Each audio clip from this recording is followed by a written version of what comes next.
ce que tu jettes, je te dirai si tu as compris le principe du tri sélectif. Tous les 8 ans, la métropole de Grenoble enquête sur le contenu de vos poubelles grises. Près de 50% de ce qui peut être trié n'atterrit pas dans le bon bac, ni en conséquence dans les filières de recyclage. L'évolution du surendettement des ménages isérois en 2022, les chiffres sont en baisse de plus de 11%, avec 1820 dossiers déposés l'an passé. Comment remettre les compteurs à zéro? On en parlera avec le directeur départemental de la Banque de France en Isère, Olivier Danès. Et puis joue là comme Mbappé, loin du foot business, une association grenobloise a constitué une équipe pas comme les autres. Soccer de rue accueille des personnes en situation de grande précarité pour pratiquer chaque semaine une activité sportive. Bonsoir à tous, bienvenue dans ce JT du mercredi 22 février 2023. Du lundi au vendredi à partir de 18h, l'essentiel de l'actualité du Grand Grenoble. Vert, gris, marron, dans la métropole de Grenoble, les bacs des poubelles en voient presque de toutes les couleurs. Sans être daltoniens, certains habitants semblent pourtant avoir du mal à faire la différence au moment de jeter leurs déchets. Pour améliorer sa politique de tri, la collectivité mène en ce moment une grande enquête à l'usine de traitement d'Atanor, à la Tronche. Mirko Pesci. Comment évolue le tri sélectif dans la métropole? C'est la question que doit résoudre Verdicité, un bureau d'études en prévention et gestion des déchets.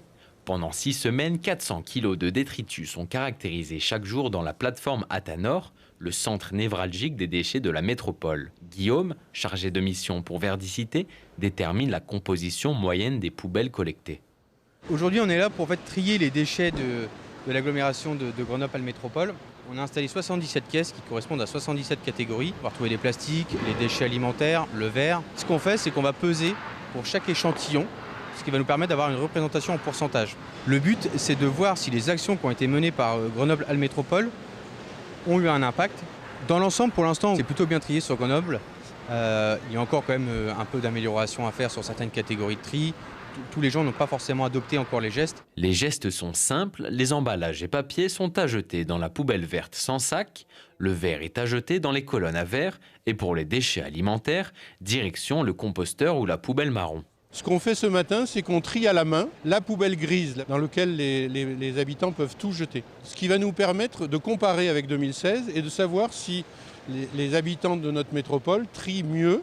Et en fonction de ça, on corrigera nos communications, on essaiera de comprendre ce qui se passe. C'est un outil de mesure qui nous permet de savoir si on avance ou si on recule ou si on stagne. Un habitant de la métropole produit en moyenne 491 kg de déchets par an, mais les objectifs sont clairs, d'ici 2030, il faut passer à 414 kg par habitant. Pour les atteindre, plusieurs dispositifs sont déployés, développer le broyage des déchets verts, promouvoir l'utilisation des couches lavables pour les enfants, ou encore étendre l'utilisation du compostage de proximité. Et l'arrivée d'un nouveau centre de tri en 2024 permettra de trier 40% de déchets en plus et même plus vite, jusqu'à 1000 objets à la seconde. Encore faudra-t-il qu'ils soient dans la bonne poubelle. Ils ne viennent pas faire nos poubelles, mais se servent directement dans le garde-manger. 3 brebis auraient été tuées par un loup dans la nuit de dimanche à lundi, alors qu'elles se trouvaient sur un terrain familial et clôturé de la rue de Fontaine à Gières. Une rue au ras du coteau, mais à quelques dizaines de mètres d'une école maternelle. Des brebis qui normalement se trouvaient dans la bergerie, mais qui en raison du beau temps avaient été laissées à l'air libre. Les carcasses ont été récupérées par les services de l'État pour être examinées. L'État qui gère aussi les brebis égarées dans les méandres du surendettement, avec une issue bien moins fatale, heureusement. Les Isérois et le surendettement, on en parle à présent avec vous, Olivier Danès. Bonsoir. Bonsoir. Et vous êtes directeur départemental de la Banque de France de l'Isère. Mardi, vous avez présenté aux côtés de la secrétaire générale adjointe de la préfecture, Nathalie Sansic, le bilan de ces derniers mois. D'abord, c'est quoi le surendettement ? Le surendettement, c'est très simple, c'est lorsque un ménage ne peut plus faire face à ses dettes exigibles avec ses actifs disponibles, c'est-à-dire se trouve dans l'incapacité de faire face à ses échéances. À partir de là, il existe une procédure pour venir en aide aux personnes concernées ? Oui. C'est à elles de faire la démarche ? Oui, c'est très simple. Il suffit de déposer un dossier à la Banque de France du département du lieu de domicile. Mais est-ce que toutes les personnes qui seraient en mesure de déposer un dossier savent qu'il existe cette procédure ? Excellente question. Évidemment non. Nous nous efforçons pour ce faire avec les travailleurs sociaux du département au sens large, de diffuser l'information, de manière en particulier à ce que toutes les personnes qui accompagnent, qui sont en contact avec ceux de nos concitoyens qui sont en situation fragile, aient le réflexe de les orienter vers le service du surendettement. Combien de personnes ont déposé des dossiers l'an dernier ? Alors l'année dernière, en Isère, 1820 dossiers de surendettement ont été déposés. Et ça fait combien de fois ces dossiers ont été déposés? Combien ont été acceptés, sont entrés dans la procédure? Pratiquement tous. Le taux d'irrecevabilité, c'est-à-dire de dossiers pour lesquels nous considérons que la personne ne relève pas de ce dispositif, est inférieur à 4%. Est-ce que c'est moins qu'en 2021, ce nombre 1820? Oui, c'est en recul de plus de 10% et la tendance est longue. Par rapport à 2014, le nombre de dossiers déposés a été divisé par 2.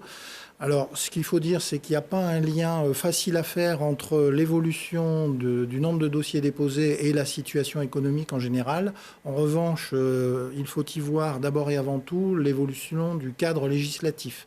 Et depuis 2014, il y a eu en particulier la loi Lagarde qui a encadré beaucoup plus strictement le crédit à la consommation. Il y a eu une baisse du crédit à la consommation après la mise en œuvre de la loi Lagarde qui a été bénéfique au plan du surendettement.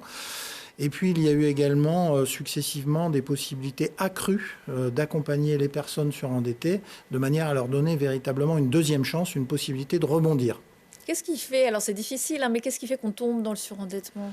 Alors dans la plus grande partie des dossiers, c'est d'abord et avant tout un accident de la vie, la perte d'emploi, la maladie, la séparation, l'invalidité, suivi souvent de décisions pas forcément les plus opportunes. En règle générale, on n'est pas préparé à la difficulté, au chômage, à la maladie, au divorce. Et la tentation est malheureusement grande de souscrire un crédit à la consommation en espérant en toute bonne foi se refaire. Et bien souvent, ça n'est pas la meilleure solution. Et ensuite, la spirale du surendettement se produit assez rapidement. Est-ce qu'il y a un profil des personnes surendettées où on peut dire que ça peut arriver presque à n'importe qui? Un accident de la vie, ça peut arriver à n'importe qui, mais effectivement, il y a quand même quelques caractéristiques. Ça touche davantage les célibataires et les familles monoparentales. En termes d'âge, ça touche essentiellement la tranche d'âge 25-54 ans et à contrario, donc moins, et fort heureusement, les jeunes, 18-24 ans, et puis les seniors plus de 65 ans. Ça touche bien évidemment beaucoup plus les chômeurs que les personnes en situation d'activité ou de pension de retraite. Et puis en termes de situation de logement, il y a une grande majorité de locataires. Quand on rentre dans cette procédure de surendettement, comment ça se passe? On dépose un dossier, on est accepté, et après? Alors d'abord, premier conseil, un facteur clé de succès pour que tout se passe bien, c'est d'être accompagné par un travailleur social. Le rôle du travailleur social est primordial. D'abord, comme je le disais tout à l'heure, pour orienter la personne qui en a besoin vers le dispositif.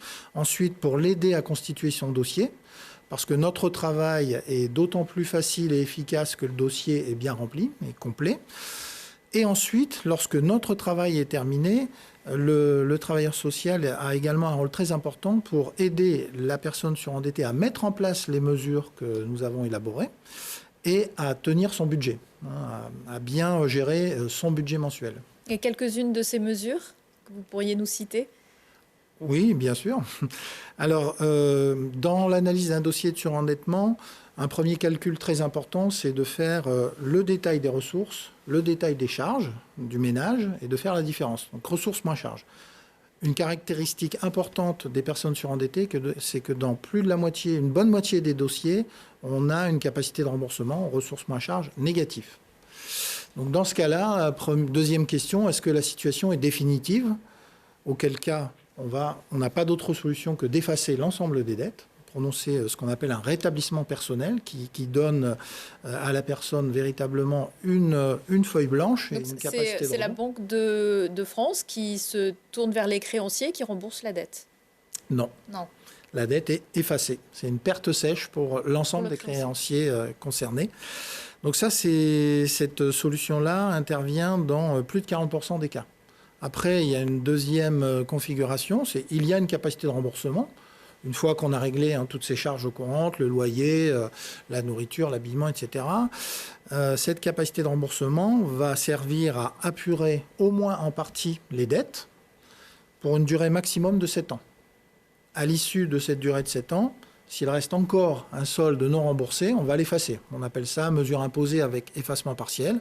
Dans un certain nombre d'autres cas, on va apurer l'ensemble des autres dettes. Quel est le pourcentage de cas qui ont été, entre guillemets, solutionnés sur 2022 ?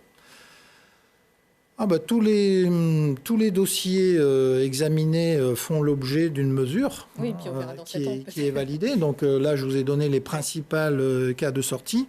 Bon, dans le cas d'un effacement, la solution est relativement simple à mettre en œuvre. Dans le cas d'une mesure imposée, c'est, bien évidemment, ensuite, le vrai succès, c'est lorsque, à l'issue des 7 ans de remboursement, la personne surendettée a bien respecté son plan et se trouve désendettée.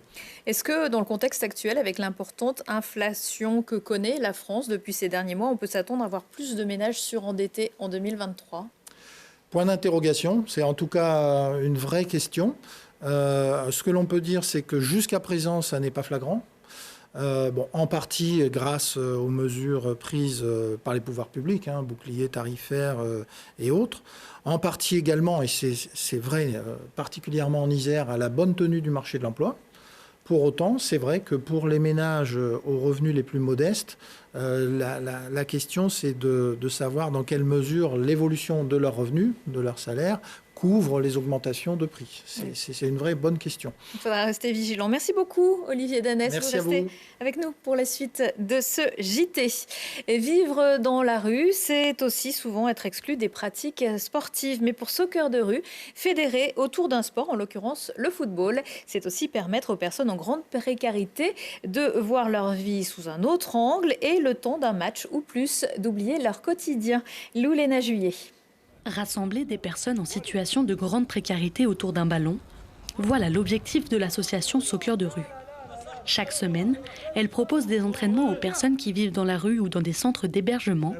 Le rendez-vous est donné au gymnase Malherbe, dans les quartiers sud de Grenoblois. On a un socle de joueurs, de bénéficiaires qui viennent assez régulièrement.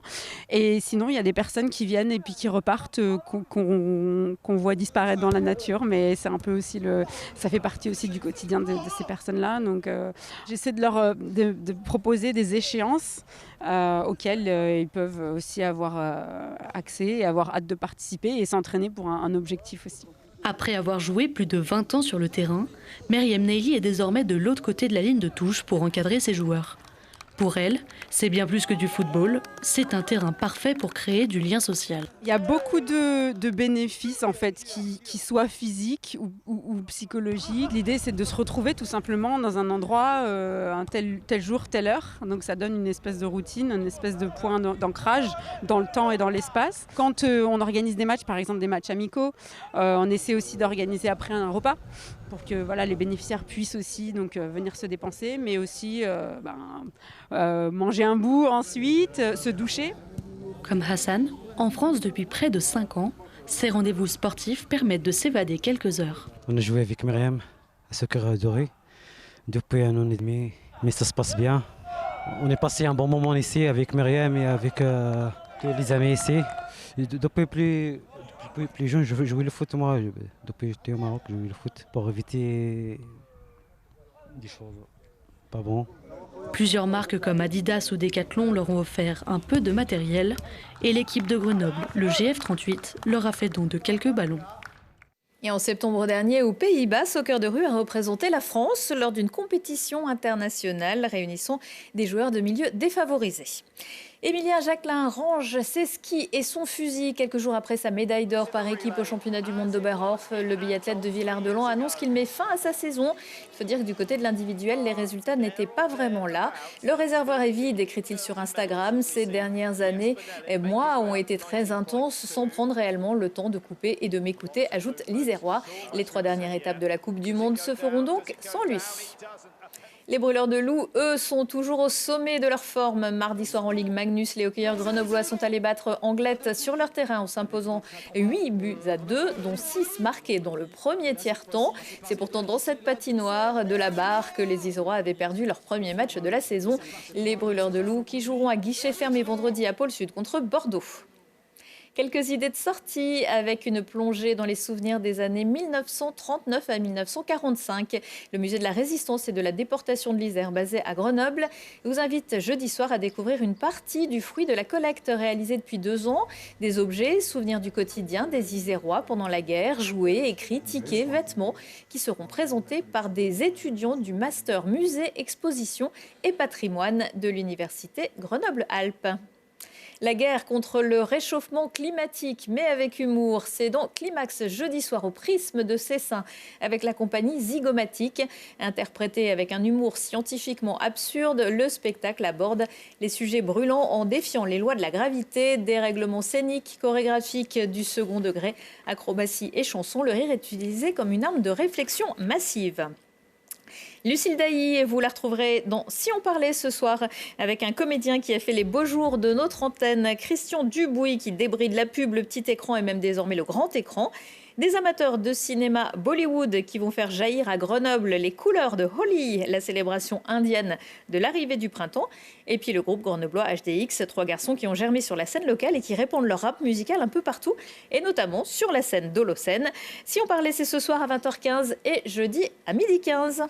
C'est la fin de ce JT. Retour de l'actu dans 1 heure et en replay sur télégrenoble.net. Excellente soirée à tous.